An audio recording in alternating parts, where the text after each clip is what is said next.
Inireklamo rin ang isang guro sa Lawag, Ilocos Norte naman. Binato naman daw ng naturang guro ng kutsara ang kanyang estudyante. Pinagsisisihan na raw niya ang nagawa. Makibalita tayo kay GMA News stringer Dennis Alipio. Bakas pa ang sugat at bukol sa ulo ng 9 anyos na grade 4 student na ito matapos daw batuhin ng kutsara ng kanyang guro sa loob ng classroom nila sa AP Santos Elementary School sa Lawag, Ilocos Norte. Sinalubong ako ng anak ko.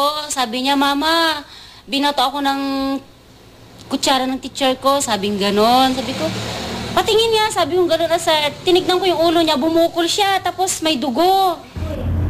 Agad pinuntahan ng mga magulang ng bata ang inireklamong guro sa paaralan.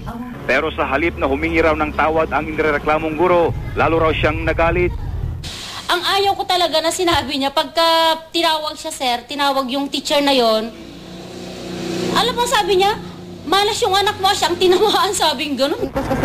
Martes pa raw nitong nakaraang linggo nangyari ang insidente. Pero hanggang ngayon, wala pa rin nakukuhang magandang sagot mula sa pamunuan ng eskwelahan ang magulang. Ayon naman sinireklamong guro, pinagsisihan niya ang nagawa. I'm sorry for what happened.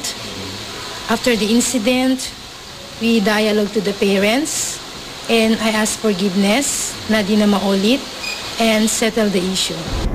Ikinalungkot naman ng prinsipal ng paaralan ang nangyari.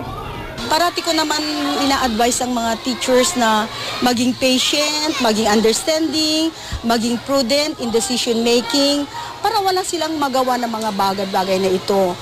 Gusto kong mahalin nila ang bawat bata at nakikita ko naman na ginagawa nila. Sa kalaunay, nagdesisyon na ang mga magulang ng bata na hindi nakasuhan ang inireklamong guro. Nangako naman ang guro na hindi na muling mananakit ng estudyante. Dennis Alipio, GMA News.